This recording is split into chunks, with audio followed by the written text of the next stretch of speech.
दोस्तों नमस्कार, प्रणाम, अभिवादन स्वीकार करें। शुरू करते हैं आज की बड़ी खबरें। मध्य प्रदेश के सभी 52 जिलों की बड़ी खबरें। यदि आपको खबरें पसंद आए तो वीडियो को लाइक जरूर करिएगा और इसी प्रकार की खबरों के लिए आप चैनल को सब्सक्राइब कर लें। खबरें पूरी पाने के लिए वीडियो अंत तक जरूर देखिएगा।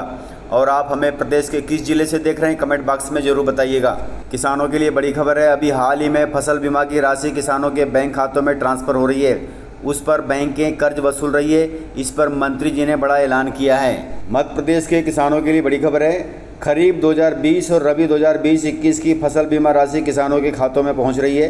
हालांकि किसान इन राशियों को निकालने में असमर्थ हैं। इस मामले पर मंत्री अरविंद सिंह भदौरिया जी ने बड़ा बयान दिया है। मध्य प्रदेश में फसल बीमा की 7,600 करोड़ रुपए की राशि किसानों के बैंक खातों में भेजी जा रही है। बीमा कंपनी द्वारा खाते में जमा की गई यह राशि किसान इसे निकाल नहीं पा रहे हैं। राशि को किसान निकालने में असमर्थ हैं। वहीं कहा जा रहा है कि बैंक बीमा की राशि से कर्ज वसूल भी कर रहे हैं। बीमा कंपनी ऐसे किसानों से भी राशि वसूल रही है जो लगातार नियमित रूप से कर्ज पटा रहे हैं। वहीं अल्पावधि कृषि ऋण चुकाने की भी अंतिम तारीख घोषित कर दी गई है। उससे पहले किसानों को ऋण चुकाना होगा। इसी ऋण को चुकाने के लिए बैंकें फसल बीमा की राशि किसानों से काट रही है। इस पर मंत्री जी अरविंद सिंह भदौरिया ने कहा कि डिफाल्टर किसानों से ही वसूली की जाएगी फसल बीमा से। बाकी अन्य किसी किसानों से कर्ज वसूली के लिए किसानों से सहमति जरूरी होगी। किसी भी किसान से बीमा कंपनी जबरन की कर्ज वसूली नहीं कर सकती, ऐसा मंत्री जी ने कहा है। साथ ही नियम के अनुसार यह भी कहा कि बिना सहमति के फसल बीमा की राशि से ऋण का समायोजन नहीं किया जा सकेगा। मंत्री भदौरिया जी का कहना है कि वे किसानों के हित करने वाली सरकार से जुड़े हैं। किसानों को परेशानी नहीं आने दी जाएगी। मंत्री अरविंद सिंह भदौरिया जी ने कहा कि डिफाल्टर किसानों के कर्ज की वसूली फसल बीमा की राशि से ही होगी। इस प्रकार से ध्यान रखिएगा, यदि आपके ऊपर कर्ज है और आप डिफाल्टर हैं तो आपका कर्ज फसल बीमा की राशि से काट लिया जाएगा।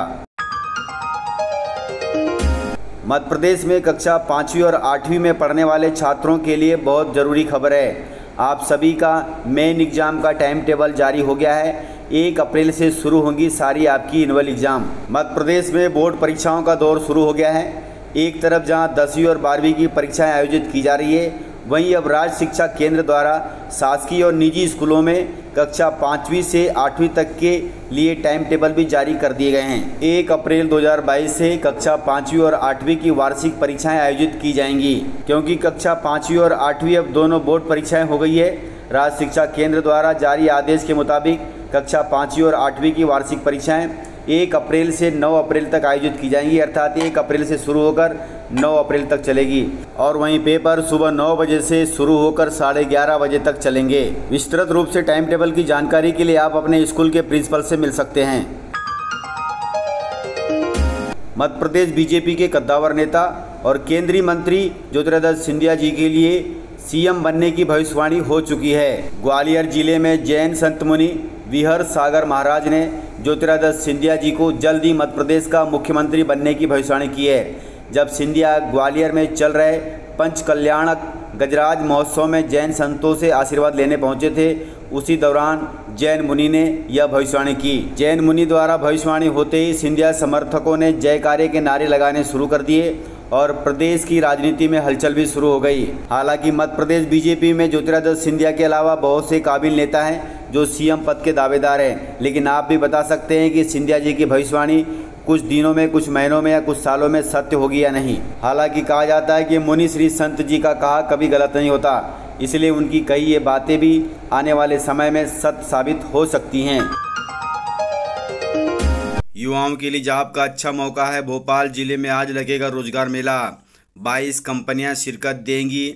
8 से 20 हज़ार रुपये तक मिलेगी आप सभी को सैलरी। बेरोजगार युवाओं के लिए जॉब का अच्छा मौका है। आज भोपाल में रोजगार मेला लगेगा, जिसमें पेटीएम समेत 22 कंपनियां आएंगी और जॉब के लिए युवाओं को चयन भी करेंगी। सैलरी इसमें 8 से 20 हज़ार रुपये प्रति माह होगी। रोजगार मेला गोविंदपुरा स्थित मॉडल ITI में लगेगा। सुबह 10:30 बजे से इसकी शुरुआत होगी, जो शाम तक चलेगी।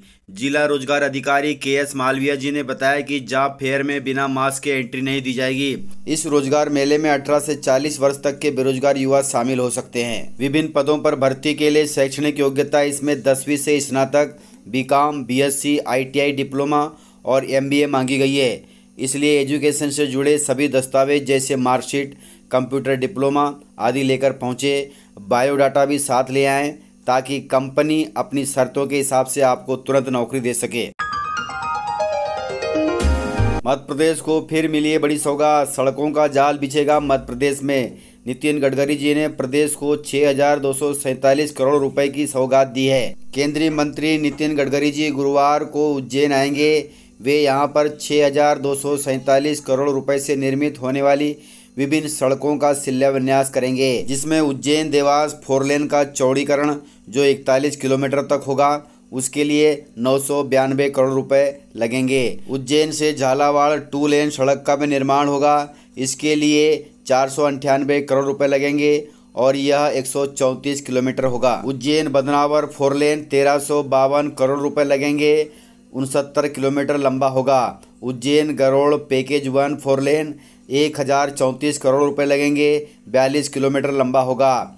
उज्जैन गरोड़ 4 लेन पैकेज 2 48 किलोमीटर होगा, जो 998 करोड़ रुपए में बनेगा। उज्जैन गरोड़ पैकेज 3 952 करोड़ रुपए में बनेगा, जो 46 किलोमीटर लंबा होगा। जवासिया पंत फतेहाबाद चंद्रावतीगंज 4 लेन 17 किलोमीटर लंबा होगा, जिसके लिए 42 करोड़ रुपए लगेंगे। इसके अलावा सुसनेर जीरापुर सहित अन्य सड़कें भी शामिल होंगी। सभी सड़कों का काम 2022-23 तक पूरा कर लिया जाएगा। इस प्रकार प्रदेश में हर दिन सड़कों का जाल बिछ रहा है, जो प्रदेशवासियों के लिए लाभ का धंधा होगा। सीएम शिवराज सिंह चौहान का बड़ा फैसला है। मध्य प्रदेश में जारी रहेगी संबल योजना। इसके लिए अधिकारियों को सीएम शिवराज सिंह चौहान ने दिए निर्देश। सीएम शिवराज सिंह चौहान ने एक और बड़ा फैसला लिया है। फैसले के तहत प्रदेश में संबल योजना फिर से जारी रहेगी। उन्होंने कहा कि संबल योजना संवेदनशीलता के साथ सहायता के लिए संचालित की जा रही है, इसलिए यह जारी रहेगी। अधिकारियों को इसके लिए निर्देश दे दिए गए हैं कि पोर्टल का निरंतर संचालन सुनिश्चित किया जाए, ताकि संबल योजना से जुड़े लाभार्थियों को लाभ मिल सके। पंचायत चुनाव को लेकर बड़ी खबर है। पंचायत चुनाव में फिर फंस गया है नया पेज। इसके लिए हाई कोर्ट ने सरकार और चुनाव आयोग को जारी कर दिया है फिर से नोटिस। पंचायत चुनाव को लेकर नया पेज फिर फंसता जा रहा है। ग्राम पंचायत धूमा के निर्विरोध पंच चुने गए गोविंद साहू जी ने हाई कोर्ट में याचिका दाखिल कर पंचायत चुनाव निरस्त कराने के आदेश को चुनौती दी है, जिस पर हाई कोर्ट ने राज्य सरकार और चुनाव आयोग को नोटिस जारी कर 4 हफ्तों में जवाब पेश करने के निर्देश दिए हैं। मामला यह है कि याचिकाकर्ता ने अपनी याचिका में कहा है कि हाल ही में पंचायत चुनाव के दौरान ग्राम पंचायत धूमा से उसे निर्विरोध पंच चुन लिया गया था और सिर्फ इसकी आधिकारिक घोषणा होनी थी, लेकिन इसी बीच चुनाव आयोग ने पंचायत चुनाव निरस्त कर दिए। याचिका में कहा गया है कि जो निर्विरोध चुने जा चुके हैं उनके चुनाव को प्रभावित करने का अधिकार चुनाव आयोग को बिल्कुल भी नहीं है। इस प्रकार याचिकाकर्ता ने निर्विरोध चुने गए पंच ने चुनाव आयोग को चैलेंज किया है। याचिकाकर्ता के अनुसार निर्विरोध चुने गए प्रत्याशी के चुनाव को सिर्फ हाई कोर्ट में चुनौती दी जा सकती है। याचिकाकर्ता के तर्कों को सुनने के बाद हाई कोर्ट ने राज्य सरकार और चुनाव आयोग को नोटिस जारी कर 4 हफ्तों में जवाब पेश करने के निर्देश दिए हैं। इस प्रकार प्रदेश में कई ऐसी पंचायतें हैं जहां पर पंच तथा सरपंच निर्विरोध चुने गए हैं और उसी दौरान चुनाव आयोग ने पंचायत चुनाव निरस्त कर दिया। अब इस पर हाई कोर्ट ने बड़ा फैसला दिया है। इस फैसले का सरकार और चुनाव आयोग को जवाब देना होगा, तब तक पंचायत चुनाव होना मुश्किल है। वहीं सीएम शिवराज सिंह चौहान ने आज प्रधानमंत्री आवास योजना के हितग्राहियों को दिया है बड़ा लाभ। तो चलिए सुनते हैं सीएम शिवराज सिंह चौहान को लाइव। 3 तरह के मकान है। एक, हम स्वयं हितग्राही को पैसा देते हैं, वो अपना मकान स्वयं निर्माण करता है, उसको जो राशि मिलती है सरकार की तरफ से, उस राशि के अलावा वो अपना पैसा भी खुद लगाता है। अब कई बहनों ने अभी बताया कि 2.5 लाख हमको मिले। केंद्र सरकार भी इसमें पैसा देती है, राज्य सरकार भी, हम भी पैसा इसमें देते हैं, लेकिन 1-8 लाख रुपया और लगा के बढ़िया मकान बना लिया। और ऐसे मकानों की कीमत जब मार्केट वैल्यू हम आंकते हैं तो 7 लाख आंकड़ों की जमीन फ्री की, पट्टा देके जमीन का मालिक बना के फिर उसको मकान का मालिक बनाने का काम होता है।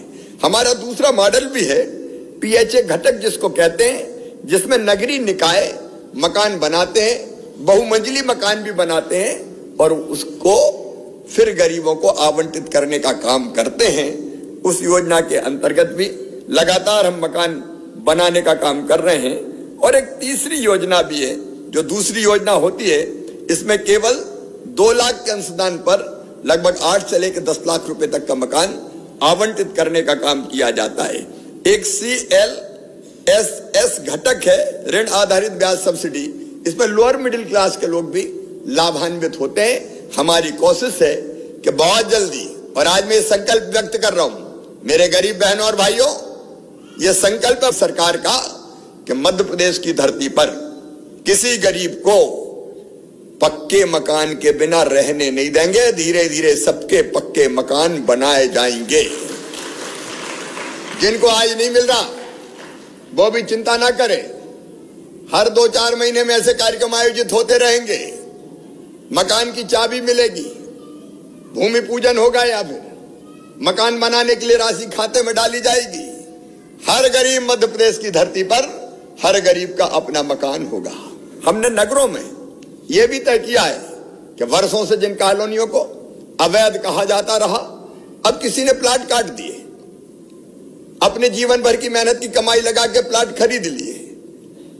अब जिसने प्लाट काटे वो तो काट के निकल गया, जिसने अपनी मेहनत की कमाई लगा के मकान बना लिया उसकी कॉलोनी को कह दिया अवैध कॉलोनी।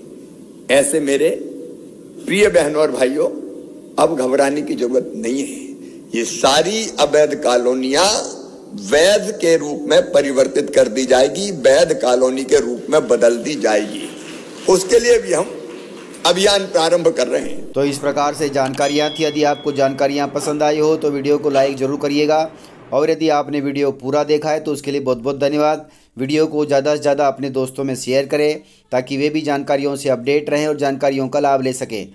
तो आज के वीडियो में इतना ही। मिलते हैं सर अगले वीडियो के साथ, तब तक के लिए जय हिंद, जय भारत।